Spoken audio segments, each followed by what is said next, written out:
أعوذ بالله من الشيطان الرجيم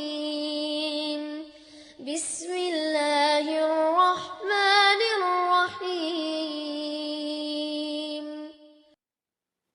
Bismillahirrahmanirrahim.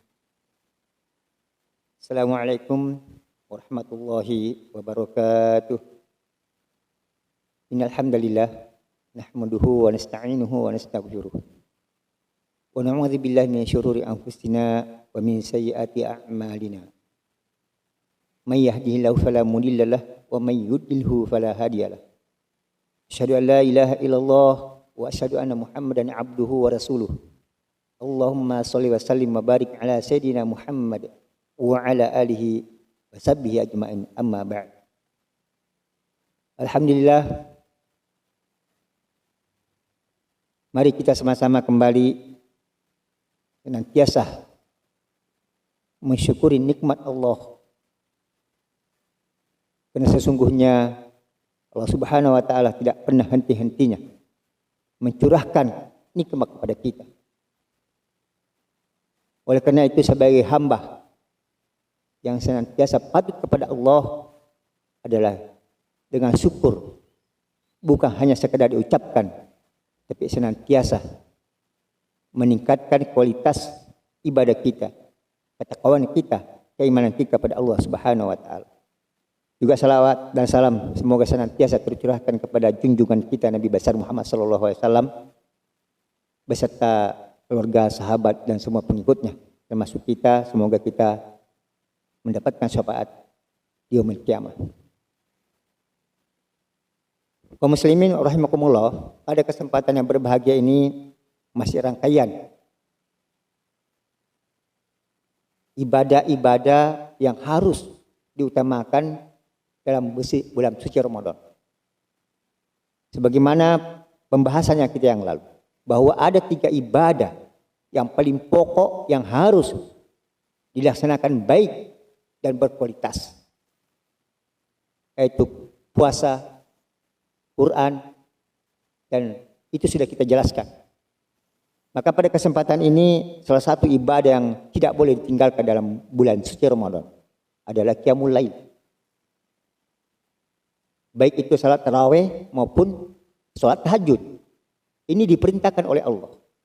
Karena ketiga ibadah ini merupakan 3 pilar. Barang siapa bisa memadukan dengan baik, berkualitas, maka itulah akan diberikan spirit dalam bulan suci Ramadan. Karena ketiga ibadah ini merupakan bukan hanya sekedar ibadah lahir, tapi riyadhah untuk melawan hawa nafsu, riyadhah untuk mensucikan hati.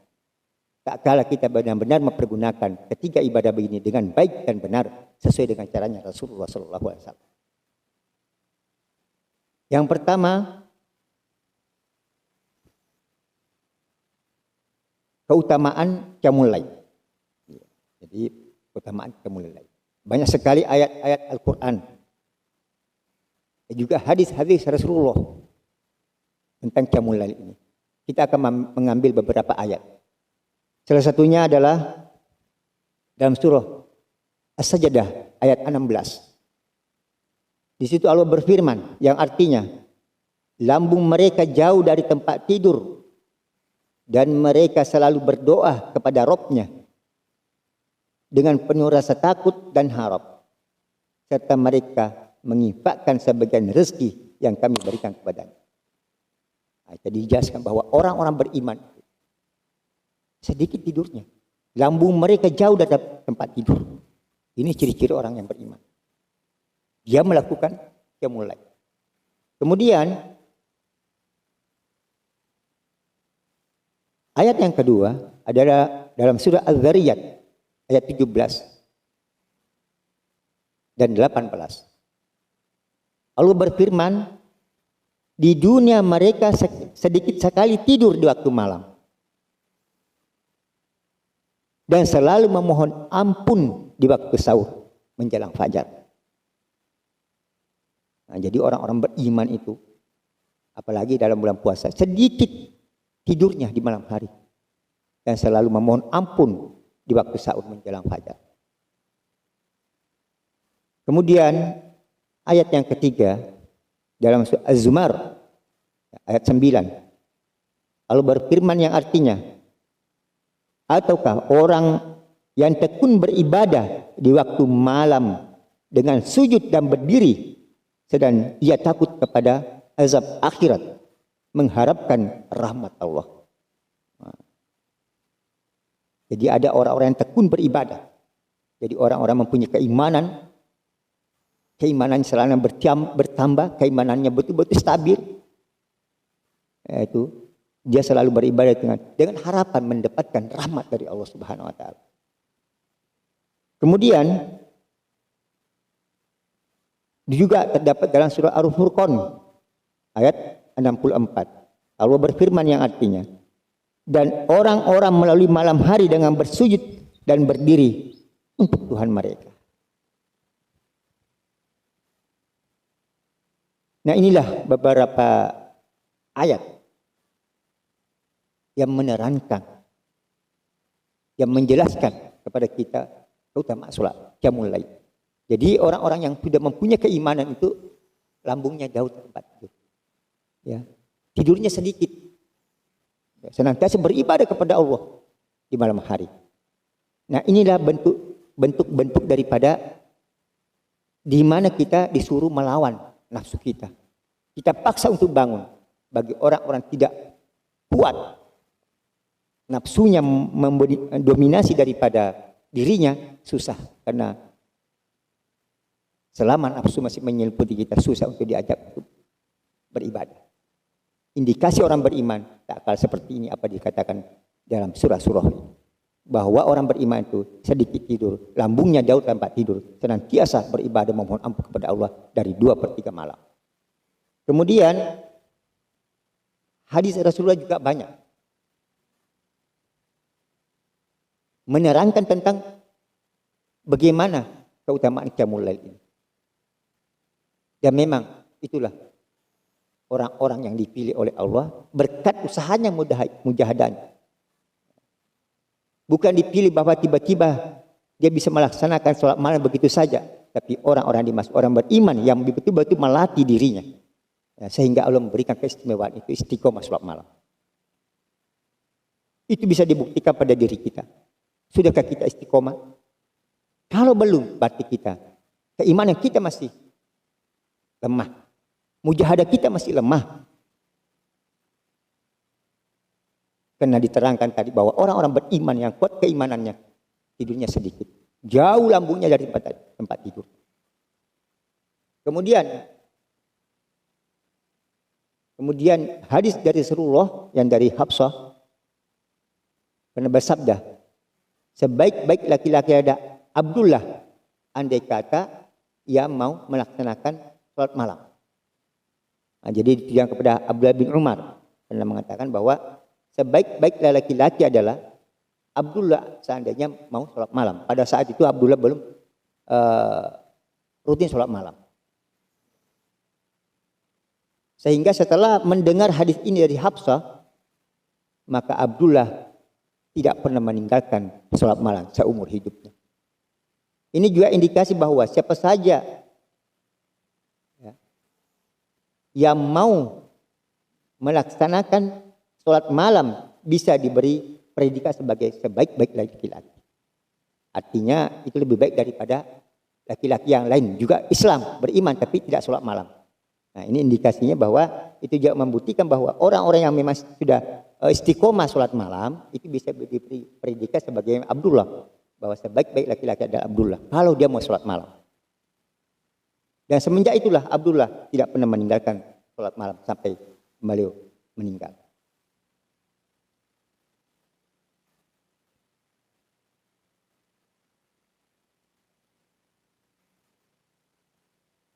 Menurut Ibnu Battal, hadis ini merupakan menerangkan keutamaan sholat malam dan anjuran untuk sholat malam.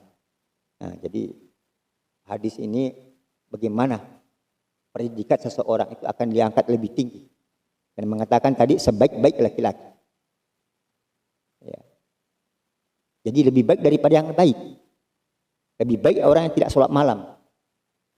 Tentunya yang dimaksud di sini adalah seorang laki-laki yang sholat malam dengan istiqomah. Nah, tentu ini tiap malam maksudnya. Bukan hanya sholat malam besok tidak lagi, tidak. Nah, itu masih dalam latihan dalam hadis ini. Itulah keutamaan sholat malam. Kemudian bagaimana cara Nabi melaksanakan qiyamul lail? Tadi keutamaannya bagaimana Nabi melaksanakan qiyamul lail.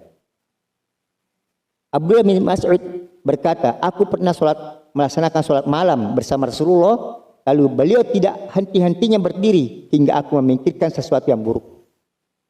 Jadi dia berpikir berdiri lama. Sehingga sahabat mengatakan, apa yang kepikirkan? Tanya kami, para sahabatnya. Ia menjawab, aku berpikir untuk duduk dan meninggalkan Nabi. Al-Hafidz berkata, hadis ini menunjukkan bahwa lamanya Rasulullah sholat malam. Tidak sebentar, ya, menunjukkan lama sekali. Sehingga Ibnu Mas'ud berpikir untuk meninggalkan Rasulullah. Ini yang pertama. Kemudian Imam Muslim juga meriwayatkan dari Hudzaifah bin Yaman bahwa dia pernah sholat malam bersama Rasulullah. Lalu beliau membaca surah Al-Baqarah. Kemudian beliau menyambung ke Al-Imran. Kemudian ke An-Nisa. Dalam satu rakaat. Jadi 3 surah yang sangat panjang. Al-Baqarah, Al-Imran, An-Nisa. Kira-kira berapa juz itu? 5 juz lebih. 2 lembar. Atau 2 lembar setengah. 5 juz, 1 rakaat. Ini Hudzaifah bin Yaman mengatakan. Ya. Bila beliau bertemu ayat yang berisi permintaan, beliau berdoa. Lalu jika beliau membaca ayat yang berisi ta'awud, beliau minta perlindungan kepada syaitan. Kemudian beliau ruku, kurang lebih sama dengan lamanya berdiri. Kira-kira 5 juz itu berapa jam itu? Ya. Nah, beliau ruku sama dengan waktu berdiri. Kemudian beliau ruku, beliau sujud i'tidal, kurang lebih sama lamanya ruku. Begitu pula tak kala sujud, kurang lebih sama seperti lamanya berdiri. Jadi indikasi sholat malam yang diinginkan di sini adalah lama berdiri, lama sujud, panjang bacaan. Bacaannya harus panjang. Jadi lama berdiri, bacaannya panjang. Ya. Bukan sholat-sholat yang biasa-biasa. Ini menunjukkan bahwa sholat yang dilakukan Nabi adalah sholat yang paling bagus adalah lama berdiri, lama juga panjang daripada ayat yang kita baca. Kemudian bagaimana cara Nabi melaksanakan sholat malam? Berapa jumlahnya? Nah, kita ada 3 riwayat di sini. Dari Abdullah bin Umar menceritakan ada seorang laki-laki bertanya, ya Rasulullah, bagaimana cara melaksanakan sholat malam? Beliau menjawab, 2 rakaat. Jika kamu khawatir subuh, maka sholatlah witirlah 1 rakaat. Nah, jadi 2 rakaat, tidak ditentukan jumlahnya. Dan inilah yang dijadikan para ulama bahwa sholat malam itu sebetulnya tidak ada batas. Karena disebutkan di sini ada orang bertanya, sholat 2 rakaat, bila takut daripada subuh datang sholat 1 rakaat. Berarti bisa sholat mulai dari Isya sampai ke. Jadi ini membuktikan para ulama bahwa sholat malam itu tidak dibatasi rakaatnya. Kemudian dari riwayat Aisyah berkata, Nabi pernah melaksanakan sholat malam sebanyak 13 rakaat termasuk witir. Nah, ini hadis yang dari Aisyah. Ini juga populer. Jadi mau 13 rakaat boleh. Dan juga dalam Sahih Bukhari dan Muslim juga riwayat dari Aisyah berkata, Rasulullah juga pernah melaksanakan sholat antara selesai Isya sampai fajar sebanyak 11 rakaat. Beliau salam setiap 2 rakaat. Dan setelah itu melaksanakan sholat witir. Nah, di sini membuktikan bahwa Nabi sendiri pernah sholat mulai habis Isya sampai subuh. Dan hanya 11 rakaat. Bagaimana panjangnya? Berapa juz itu habis kira-kira? Nah, hadis-hadis ini menunjukkan bahwa sholat malam itu bukan 10 menit, 20 menit, setengah jam. Lama berdiri dan panjang bacaan. Ini. Bukan hanya sekedar sholat melepas kewajiban, tiba. Itu dia akan berpengaruh pada diri kita sebagai untuk menjadikan sholat malam sebagai membangun spirit, membangkitkan keimanan. Tidak bisa kalau hanya sekedar sholat begitu saja. Ini sudah contoh dari Rasulullah. Ya. Kemudian kapan Rasulullah melaksanakan sholat malam waktunya? Ya. Al-Hafidz Ibnu Hajar mengatakan di dalam kitab Fathul Bari, ada riwayat sahih dari Nabi bahwa beliau pernah bangun pada awal malam, kemudian pertengahan malam, kemudian akhir malam. Nah, jadi di awal, di tengah, di akhir. Nah, jadi 3 itu, 1/3, 2/3, atau di awal. Nah, jadi 3-3-nya boleh memilih. Ya, jadi itu jelas yang hadis yang sahih kata Ibnu Hajar.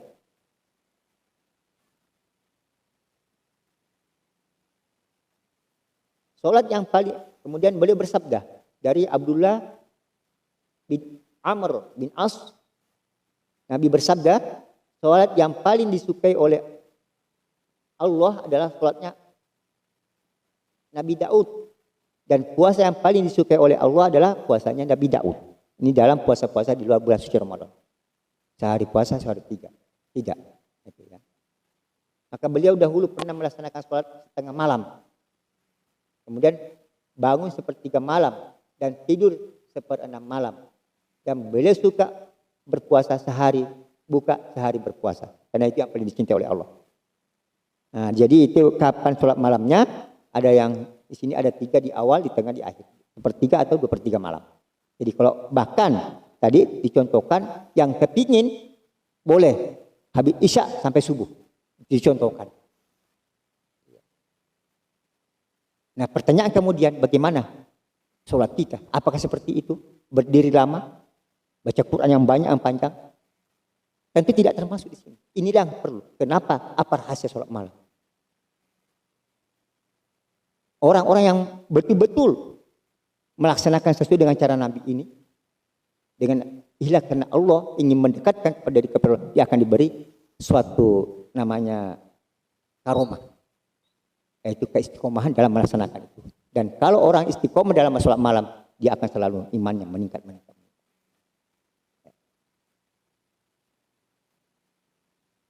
Dan di sini disebutkan salah satu bahwa sholat yang paling utama setelah sholat wajib adalah sholat malam. Itu paling utama. Ya. Kemudian di sini kita akan hukumnya qiyamul lail. Ya, jadi sholat malam itu hukumnya apa?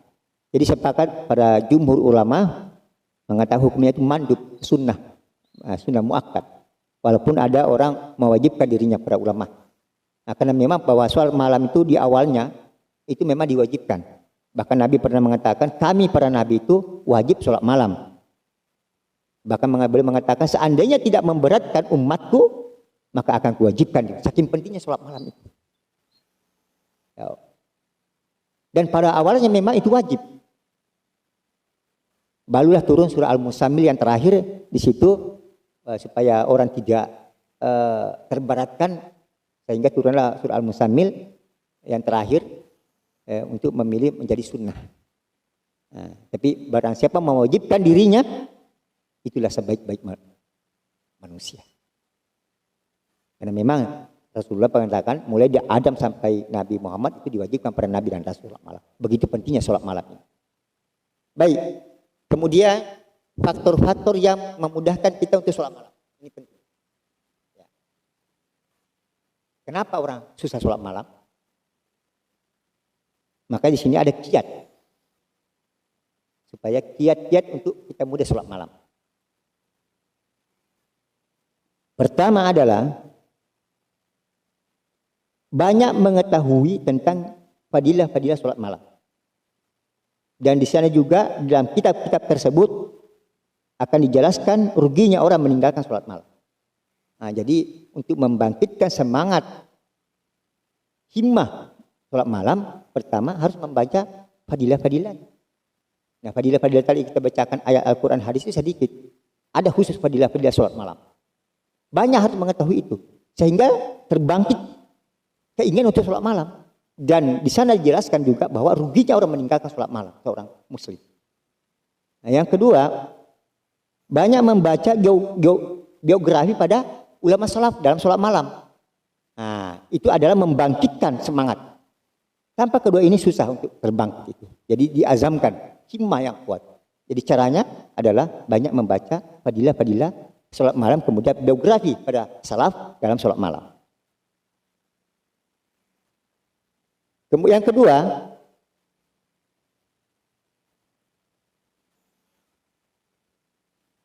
melakukan sunnah-sunnah Nabi sebelum tidur. Ini penting.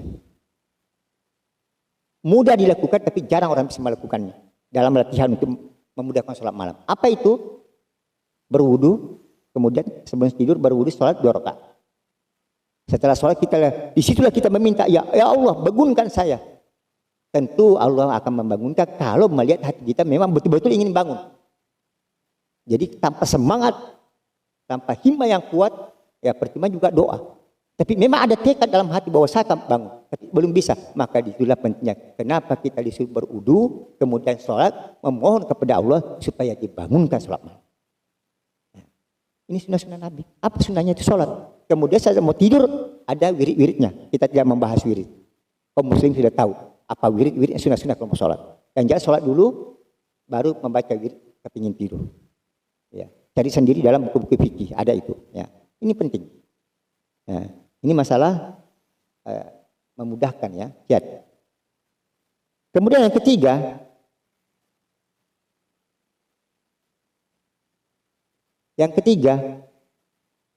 tidur di awal malam. Jadi cepat-cepat tidur, jangan begadang. Nah, jangan sampai tidur melewati jam 10. Jangan tidur melewati jam 10, karena berat.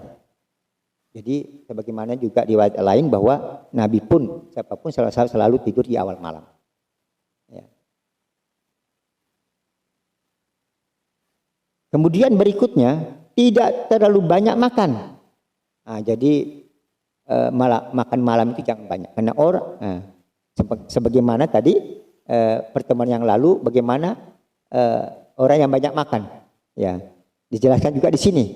Karena terlalu banyak makan menyebabkan banyak minum sehingga juga banyak tidur. Ini kiat. Jadi dan ini kiat-kiat yang kami bacakan ini satu paket. Walaupun berdoa, walaupun sholat sebelum itu, tapi banyak makan itu akan terbawa tidur sendiri. Ya, jangan banyak makan karena kamu akan banyak minum lalu kamu banyak tidur. Ya. Kemudian yang selanjutnya, tidak melakukan aktivitas bekerja dengan memaksakan diri sehingga tubuh kelelahan. Nah, di siang hari itu kerja, dunia itu biasa santai. Apalagi kerja lembur sampai malam. Karena hal itu juga dapat memberatkan badan dan mendorong orang banyak tidur. Yang capek itu maunya tidur. Nah, jadi bekerja tidak bisa banyak. Apalagi lembur sampai malam. Nah, jadi susah sholat malam. Nah, tinggal memilih, orang beriman memilih meninggalkan keduniaan sementara sholat malam.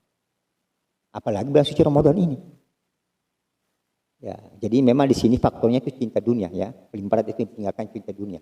Berbagai permasalahan. Kemudian tidak meninggalkan tidur siang, qailullah, sebagai bekal untuk bangun malam. Nah, jadi kerja itu harus tidur siang ya. Yang berikutnya, tidak banyak berbuat dosa di siang hari. Karena dosa bisa mengeraskan hati, memberatkan hati, menjadi penghalang datangnya rahmat. Nah, jadi dosa itu sangat berpengaruh. Dari mana dosa itu tadi? Sudah kita jelaskan, ada 7 pintu masuk dosa. Mata jangan banyak berdosa. Mulut jangan banyak berdosa. Menggunci, menggibah. Mata melihat yang haram. Telinga banyak mendengarkan yang haram. Ya, perut, apalagi yang haram, berat. Kemaluan harus ditambah. Nah, yang ditahan di sini adalah melihat yang bisa membangkitkan syahwat. Itu adalah mendekati zina. Sedangkan dalam Al-Quran jangan kau mendekati zina. Ada zinanya mata, ada zinanya telinga, mulut, semuanya punya zina. Jadi dosa itu dapat menghalangi orang sholat malam. Maka jangan banyak berdosa di siang hari. Kemudian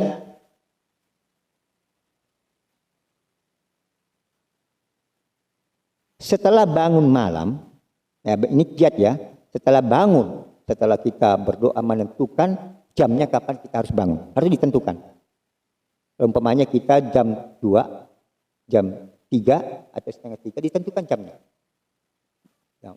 Pasang di situ beker, bangun, paksakan bangun. Kalau kita tidak paksakan tidak bisa. Nah biasanya datanglah nafsu kita atau setan menggoda kita. Apabila sudah bangun, itu jangan duduk, langsung berdiri setelah baca doa dan bangkit mengambil air wudhu. Nah, biasanya begini, kita bangun duduk lagi. Ada dua bisa kemungkinan, duduk sambil tidur atau tidur kembali. Itu bisa terjadi. Maka kiat yang bahwa apabila sudah dibangunkan oleh Allah tadi, jangan lagi duduk. Karena kalau duduk lama-lama bisa tidur, kalau enggak baring tertinggal. Nah itu bisikan hawa nafsu. Ini kiat. Ya.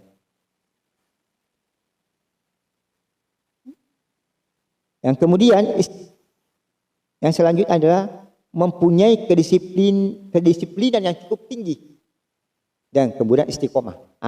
Maksudnya begini, disiplin menentukan waktu untuk bangun jam 2. Bangun paksa, karena kalau tidak pernah dipaksa tidak bisa jadi. Karena nafsu itu selalu menghalangi ibadah kita, nafsu atau setan di luar bulan suci Ramadan. Tapi nafsu lebih dominan. Maka harus ketat. Pokoknya harus bangun, paksa dirimu. Biar terbanting-banting enggak ada masalah. Karena sahabat-sahabat dulu untuk melatih dirinya ada yang mengikat dirinya supaya enggak jatuh di tiang-tiang masjid. Itu zaman Rasulullah. Sahabat aja memaksa. Nah, tentu kalau enggak dipaksa tidak bisa. Dan istiqomah. Ini jadi disiplin serta istiqomah. Walaupun disiplin kalau enggak istiqomah, disiplin jam 2 bangun. Bangun malam ini. Besoknya enggak lagi. Atau besoknya enggak lagi, tidak. Tapi disiplin, tapi serta istiqomah.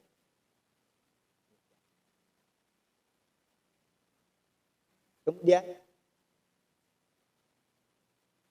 ada orang bertanya ya, ini satu penghalang-penghalang dosa. Mulai ada pernah bertanya kepada Ibnu Mas'ud, kami tidak bisa bangun malam, bagaimana ini?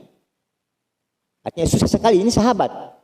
Apa kata Ibnu Mas'ud? Dia menjawab, kalian dijauhkan karena dosa-dosa kalian. Nah ini tadi disebutkan. Ini riwayat.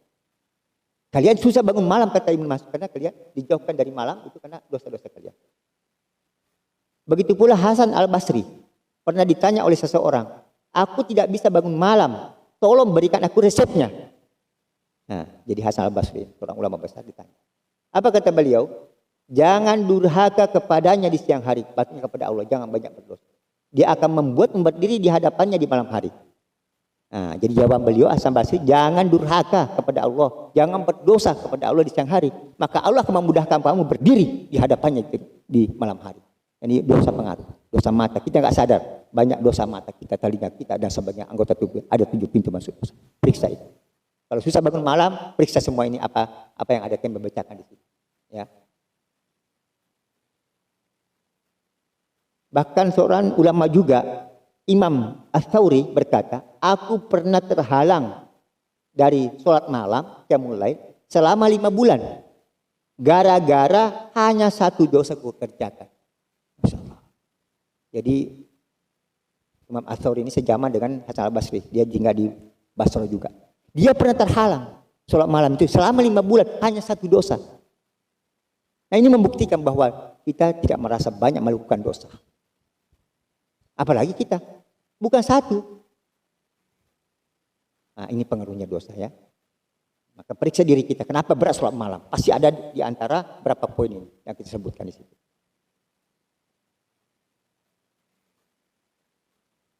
Jadi setiap dosa dapat membuat hati menjadi keras. Menghalangi seseorang dari sholat malam. Dan juga makanan-makanan jelas yang haram, minuman yang haram jelas itu mengeraskan hati.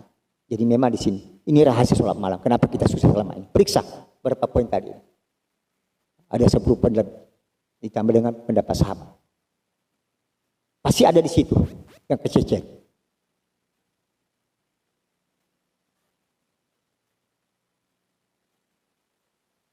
Oleh karena itu sebagian ulama mengatakan betapa banyak makanan yang menghalangi seorang dari bangun malam. Nah, ini dari makanan juga. Jadi ulama yang lain itu dari makanan juga. Banyaknya makan. Dan betapa banyak pandangan yang menghalangi seseorang dari membaca surat Al-Quran. Nah, jadi banyak. Matanya banyak. Makanya juga itu kalau kita susah baca Quran, melihat mushaf ngantuk-ngantuk, periksa. Boleh jadi banyak dosa yang kita lakukan, dosa mata.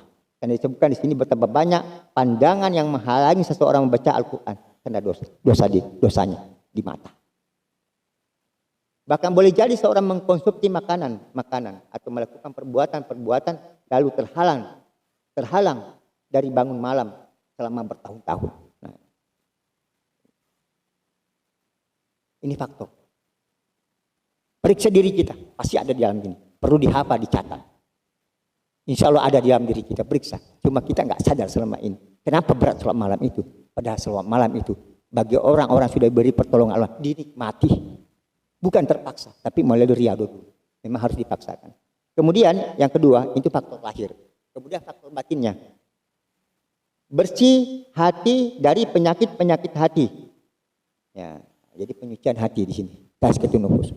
Penyakit sombong, angkuh, ya, iri hati, dendam, marah. Dan kemudian yang lebih pokok di sini adalah pikiran-pikiran tentang dunia. Nah ini, cinta dunia itu memang sumber. Ya. Terlalu banyak mencintai dunia itu berat. Ini masalah faktor batinnya. Karena orang yang larut di dalam urusan dunia tidak mudah baginya untuk bangun malam. Jika ia bangun maka di dalam sholatnya hanya akan memikirkan kepentingan dan was-was saja. Walaupun dia bangun itu tidak khusyuk. Kalau banyak mencintai dunia, karena pikirannya hanya dunia pekerjaannya besok. Nah, jadi ini ada semua, ini masalah batin ya, faktor batinnya. Kemudian yang ketiga faktor masalah batin, muraqabah. Nah, jadi menimbulkan merasa diawasi oleh Allah, bahwa Allah maha teliti, Allah maha melihat kita, walaupun tengah malam. Maka dia orang yang muraqabah dirinya merasa takut dan malu kepada Allah kalau dia tidak bangun. Ini penting, masalah muraqabah. Merasa diawasi, dilihat, dan memang sesungguhnya Allah melihat itu. Tentunya kita harus punya rasa malu katanya, sebagai mengaku orang beriman, mengaku orang mencintai Allah, mengaku dekat dengan Allah, tapi kita melalaikan untuk bertemu Allah di saat-saat yang paling mulia, yang paling pas, yaitu 2/3 malam. Nah ininya, disuruh kita malu, mengaku kita beriman, merasa beriman. Tidak ada waktu yang paling pas untuk berhadapan dengan Allah 2/3 malam.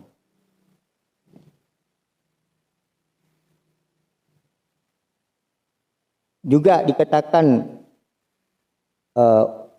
ulama mengatakan, seseorang Abu Sulaiman berkata, ahli bangun malam yang beribadah di malam hari merasa lebih nikmat daripada ahli hiburan di tengah malam menikmati hiburan. Andai kata tidak ada malam, niscaya aku rasanya tidak ingin tinggal di dunia. Masya Allah. Ini seorang namanya ulama Abu Sulaiman. Menikmati. Bahkan beliau mengatakan lebih nikmat ibadah sholat malam itu daripada orang-orang ahli hiburan. Hiburan itu di tengah malam. Bar, karaoke. Itu operasinya tengah malam. Dia menikmati. Tapi apa kata beliau? Lebih saya menikmati daripada orang-orang yang ahli hiburan di tengah malam menikmati malam. Ini. Begitu pula perkataan Ibnu Mas'ud bahwa tidaklah orang merasa beriman kecuali dia akan merasakan nikmatnya sholat malam. Nah, jadi bagaimana dengan kita? Nikmati atau dipaksa? Dan kalau memang terpaksa silakan melihat poin-poin satu demi satu yang kami bacakan tadi. Penyakitnya di situ, apalagi memang lebih banyak poin yang kita tinggalkan. Yang terakhir adalah itu tadi syarat kiat yang berupa lahir dan kemudian bersifat batin. Kemudian kiat khusus. Nah, kiat khusus menjadikan sholat malam sebagai tazkiyah. Tambah lagi, lebih tinggi lagi. Biasanya orang-orang untuk meningkatkan kualitas sholat malamnya. Artinya dari tadi Islam, iman, mencapai tingkat ihsan. Apa itu? Dia melakukan sholat malam yang berkualitas, bukan yang biasa-biasa. Nah, artinya waktunya panjang, bacaannya panjang, rokaatnya juga panjang, ruku yang dicontohkan tadi Nabi. Ruku panjang, bacaan panjang. Kalau kita sebagai mungkin orang-orang awam tidak usahlah 5 juz 1 rokaat, 1 juz 1 juz itu saja sebagai latihan. Baik di luar bulan suci Ramadan, walaupun apalagi dalam suci Ramadan. Di bulan suci Ramadan itu kalau tidak bisa melakukan ya 1 juz 1 jam setengah atau 2 jam, lebih-lebih di luar. Jadi ini syarat khusus untuk tadi orang beriman, tapi orang ihsan sekarang. Jadi betul-betul sholatnya berkualitas sebagaimana Nabi tadi. Yaitu sholatnya panjang, bacaannya panjang. Minimal kita sebagai orang-orang ini 1 juz 1 malam untuk latihan orang awam. Kemudian disiplin menetapi waktu-waktunya dari awal sampai akhir, tidak terlambat. Nah, jadinya kalau itu sendiri jam 2 sampai jam 4 jangan pernah terlambat. Di awal di akhir. Kalau kita berjemaah begitu, harus bersama imam itu. Imamnya itu kita bersama imam. Tidak bisa terlambat. Dari awal sampai akhir selesai. Kalau bulan suci Ramadan dari 1 Ramadan sampai ke 30 Ramadan. Jangan ditinggal dari awal. Ini orang tingkat ihsan. Nah, secara khususnya. Ya, jadi awal sampai ya, tidak terlambat. Kemudian yang berikutnya istiqomah. Tidak meninggalkan walaupun hanya sekali. Jangan absen. Jadi